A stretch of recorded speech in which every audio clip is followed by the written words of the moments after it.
In a corner of the ancient world where the sun rose over marble columns and endless deserts, Ahasuerus was born, heir to a throne where one man's decisions could change the fate of entire empires. Son of Darius I, a powerful and feared king, Ahasuerus was not just another nobleman. He was born to rule the greatest empire on earth at that time. From an early age, he saw the world through the golden windows of the palace of Susa, where servants whispered and generals marched under, orders that seemed to come from the gods. Subscribe to the channel for more exciting biblical stories and turn on notifications so you don't miss any videos. If this content touches your heart and you want to support us, feel free to click on the Thanks a Lot button. All help is welcome and makes a big difference. With an empire stretching from India to Ethiopia, Ahasuerus grew up knowing that his word carried weight and his silence could be a sentence. Power was like a cloak sewn into his skin from the cradle, heavy but tailor-made. It wasn't hard for him to see himself as invincible. After all, who would challenge him? Who would dare to oppose the man who sat on the highest throne on earth? But like every man surrounded by glory, Ahasuerus was also blind to certain things. As he made decisions in halls decorated with gold and murals of victories, he had no idea that something as simple as a denied request could turn his story upside down. He thought he controlled everything, until the day he decided to show the whole world how powerful he was by organizing a gigantic banquet, the largest anyone had ever seen. And it was there, amid golden goblets, endless food, and applause echoing through the marble corridors, that a simple refusal turned into a spark in a powder keg. Ahasuerus' pride, inflamed by wine and vanity, was about to collide with the silent courage of a woman who would not bow down. And this, without him realizing it, would open the doors to something that no decree could contain. Ahasuerus' banquet was not just a party, it was a display of power, a silent cry to the world. Here is the most powerful king on earth. For 180 days, the city of Susa was dressed in luxury. Princes from the provinces came from afar. The palace corridors shone with rare tapestries, golden goblets passed from hand to hand, and wine flowed like an endless river. It was the glory of an empire served at the table. At the end of the celebration, Ahasuerus wanted to end with a flourish. He wanted to show not only his riches, but also the beauty of his queen. Vashti, the most admired woman in the kingdom, would be the finishing touch to this parade of grandeur. So he sent for her, ordering her to appear before the guests so that everyone could see her beauty. But Vashti said no. Her refusal was like a stone thrown into a calm lake. Glances crossed. The hall, which until then had been filled with laughter and applause, became heavy and silent. No one dared to breathe loudly, a king before all his officials, challenged by his own wife. It wasn't just a no, it was a blow to the pride of a man who had never heard the word no in his life. Ahasuerus, overcome with anger and embarrassment, consulted his advisors. They feared that Vashti's example would spread like wildfire, so they advised the king to remove her from the throne, and he agreed. Vashti lost her crown right there and then. A decree was written, and so, with the fall of a queen, a throne was left empty. But what the king did not yet know was that the void left by Vashti was about to be filled by someone unlikely. Someone who was not born between marble columns, but who carried a hidden purpose. With the queen's throne empty, the palace became a showcase of beauty. The king's messengers were sent throughout the empire with a warning. All the most beautiful young women were to be brought to Susa. The king would choose a new queen. It was as if fate were casting a lottery, but the winning ticket already had a name, and she didn't even know it. Esther lived far from the golden halls of the palace. She was a young Jewish girl, an orphan raised by her cousin Mordecai, who treated her like a daughter. They lived quietly in a simple corner of Susa, far from riches and close to their faith. Hadassah was her Hebrew name, but everyone knew her as Esther, a Persian name chosen to protect her identity. Being Jewish was not exactly something to shout about in the streets. When the soldiers arrived in the city, she was taken, like so many others, to the royal harem. There the girls underwent 12 months of preparation, perfumes, oils, treatments, clothes, a complete transformation. But there was something about Esther that did not come from creams or jewels. It was a quiet grace, a glow that no one could explain. She won people over effortlessly, enchanting them without knowing it. The head of the harem, Hegai, noticed this right away. She received special attention, the best quarters, the best care. Meanwhile, Mordecai watched from a distance. Every day he passed in front of the palace to try to find out how she was doing. His heart was a tight knot of worry and hope. He had told her not to tell anyone she was Jewish, and she obeyed, silent, discreet, but firm. Something in her silence seemed to know that she was there for a greater purpose. And then the day came. The king saw Esther, and when his eyes met hers, everything around them seemed to fall silent. Ahasuerus wanted to see no one else. He placed the royal crown on her head and made her queen. Esther was now queen. She had jewels, maids, hand-embroidered dresses, and the king's eyes fixed only on her. But amid all the luxury, there was a closely guarded secret. No one there knew she was Jewish. Mordecai had been clear, "Tell no one who you are." And she obeyed. Her identity was a secret, hidden behind her calm smile and elegant posture. It was like walking a tightrope over porcelain.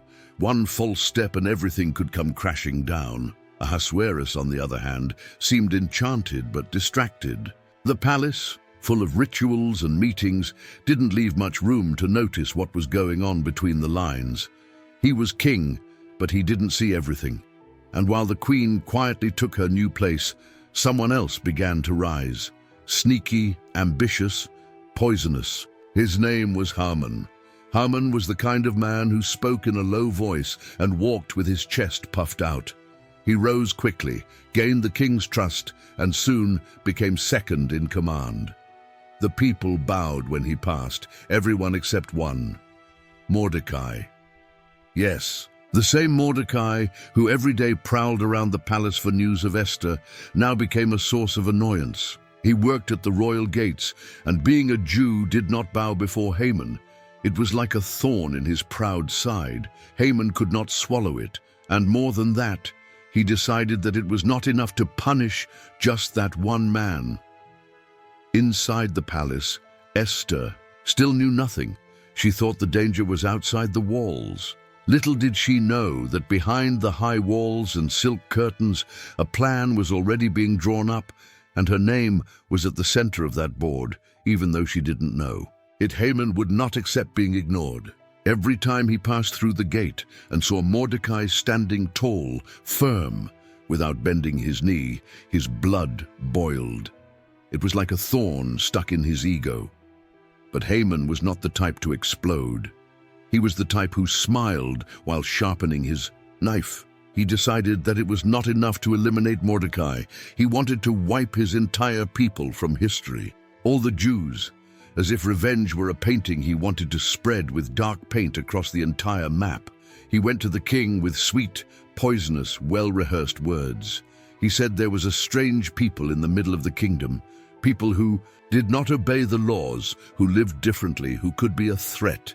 He didn't name names. He didn't mention Mordecai. He just threw the idea out there like someone spreading a rumor. Ahasuerus, distracted, busy with 1,000 matters and trusting Haman, handed him the royal ring, the seal of authority.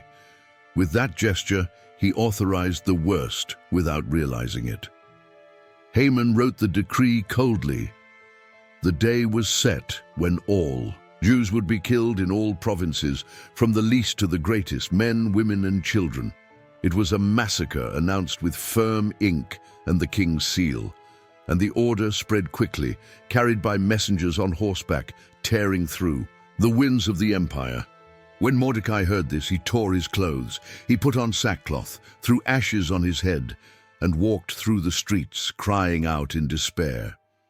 The palace was in an uproar. Esther heard that her cousin was at the door, looking like he was in mourning.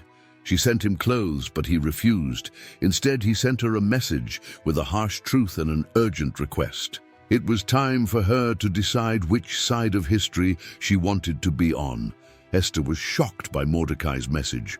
The decree was real, it was signed, and the date had already been set for it to fall upon her people like a storm. But the request he made that weighed more than any jewel she wore in the palace. He wanted her to go to the king and intercede, to put her own life on the line for a people who didn't even know who she was. She responded with fear, of course. Anyone who entered the throne room uninvited could die right there, amid the marble and silence. And it had been a long time since Ahasuerus had summoned her. She was queen, yes, but she was not her own mistress. There were rules in that empire, and none of them allowed for boldness. But Mordecai's response pierced her heart like a well-aimed arrow. Do not think that because you are in the palace you will escape. If you remain silent now, salvation will come from another place, but you and your father's house will perish. And who knows if it was not for this very moment that you came to royalty. Those words ignited something inside her. A call that did not come from Mordecai's voice, but from a higher place. She knew she couldn't run from it, so she took a deep breath and sent word. Go, gather all the Jews in Susa. Fast for me, 3 days, no food, no water. My maids and I will do the same. And after that, I will go to the king, even if I am not summoned, and if I must die, I will die. For 3 days, silence spread like a veil over the city. Prayers rose, mouths were closed, hearts trembled. And when the 3rd day came, Esther got up. She dressed in her best royal clothes. She passed through the gates. She climbed the steps. And with her heart beating like a drum, she pushed open the doors of the throne room. The throne room was huge. The floor shone like a mirror. The guards stood in rows like statues. And the king, high above, seated with his golden scepter, looked up. Esther entered. Each step was a challenge against fear. The entire room held its breath. If Ahasuerus did not extend his scepter, it would be the end. But he did. With a simple gesture, the king sealed her life and showed that, even without being called, he wanted to see her. Esther touched the tip of the scepter, bowed, and he received her with a curious smile. What do you desire, my queen? Even half the kingdom I will give you. But she asked for nothing. Not yet. Instead, Esther invited the king and Haman to a banquet. Just the two of them, something intimate, planned, even strange. The king accepted immediately, and Haman, swollen with pride, felt more powerful than ever.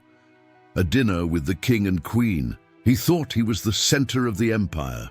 At the banquet, the king repeated, "What do you want, Esther?" But she, with a soft voice and steady eyes, asked for another banquet the next day.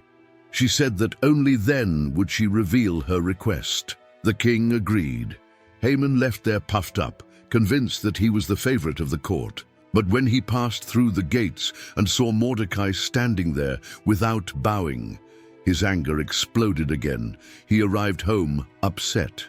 He called his friends and his wife and told them about the banquet, the honor, and his anger. And that was when the idea of the gallows was born, a very tall one, 50 cubits, really exaggerated for everyone to see. It would be for Mordecai. Construction began that night, to the dry sound of hammer striking wood.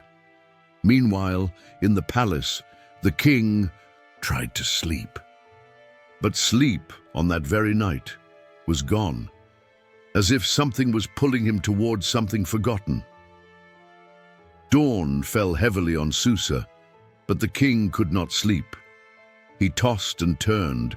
The sheets seemed hotter than usual, and the silence of the palace gave way to random thoughts. When sleep did not come, he did what bored kings do. He summoned the scribes to read the royal records, those ancient stories of past decisions, forgotten deeds, names erased by time, and it was there in the middle of the monotonous reading that something jumped out like a spark in the dark. They read about the day when two of the king's servants, Bigthan and Teresh, plotted an attack against Ahasuerus, and who discovered everything and warned him? Mordecai, the same man Haman hated, the same man whose head was now marked for death. Ahasuerus stopped everything. "What has been done to honor this man?" he asked. The answer came dryly, "Nothing." The king sat up straighter. "Nothing, no honor, no reward. That wasn't right."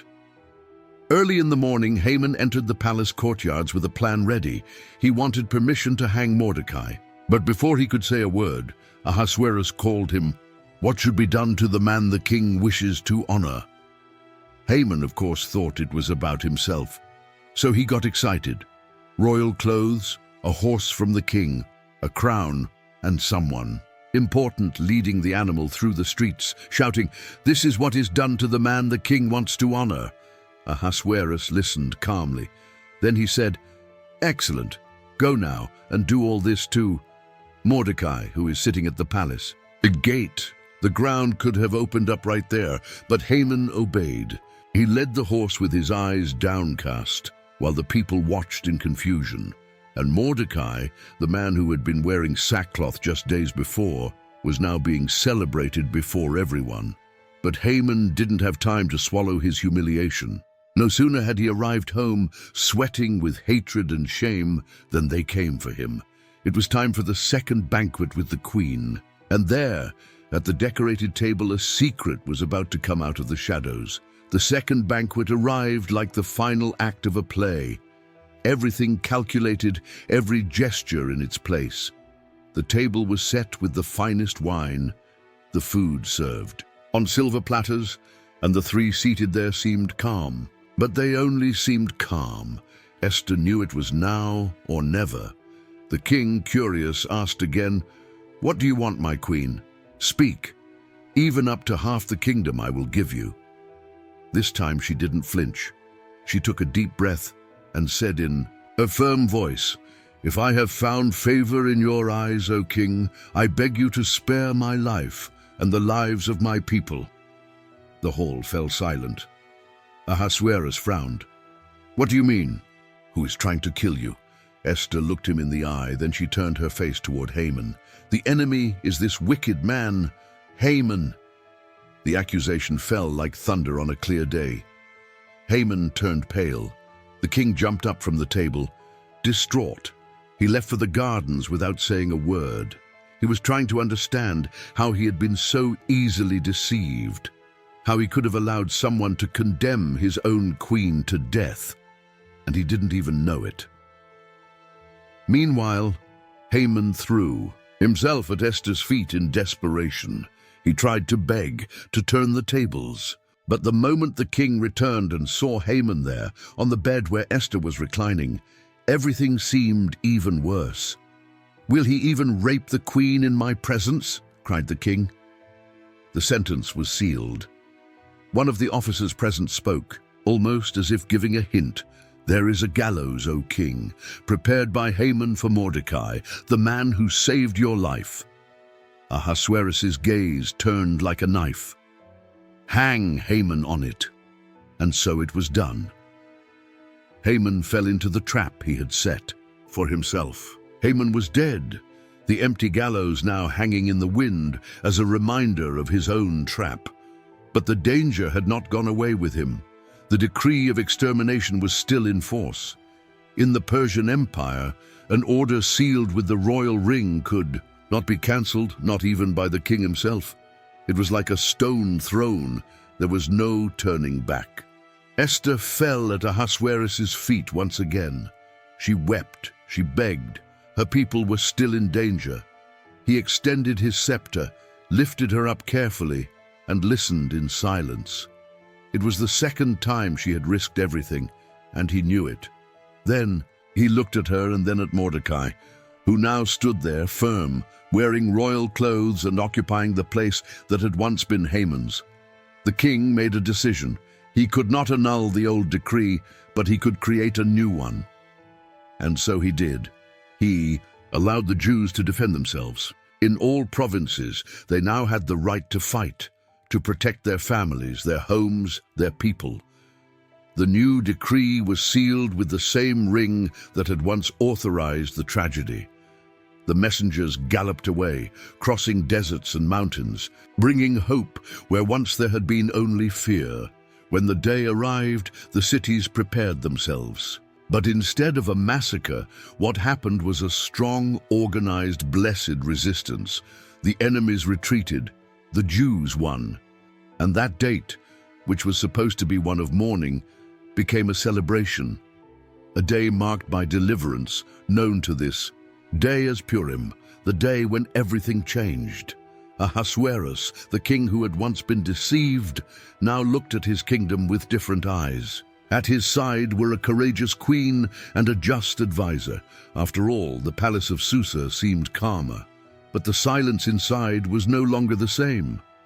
Ahasuerus now carried something that could not be seen in his crown or his royal robes. It was the weight of his conscience. He had learned the hard way that the throne does not always see everything, that power without discernment can become a weapon in the wrong hands, and that blindly trusting sweet words can be costly, very costly.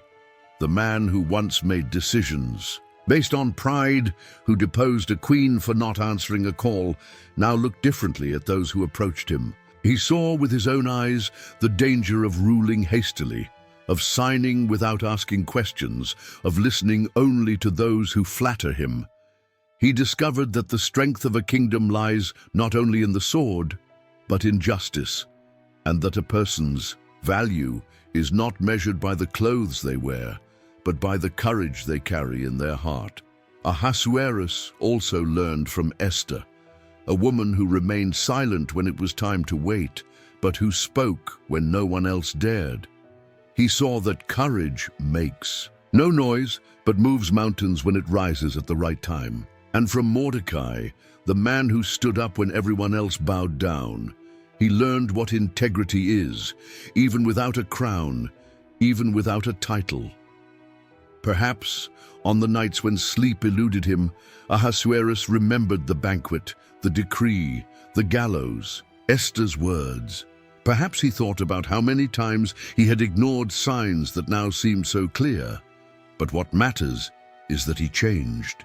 And if his story still echoes today, it is because it shows us that no one is so high up that they don't need to listen, rethink, and start over. Because sometimes the greatest power of a king is to recognize when he is wrong and to have the courage to change before it is too late. If you enjoyed the story of Ahasuerus and want to continue following other stories of faith and overcoming adversity, be sure to like this video and share it with your loved ones. And of course, subscribe to the channel so you don't miss any new content. Together, we will explore more powerful lessons from the Bible.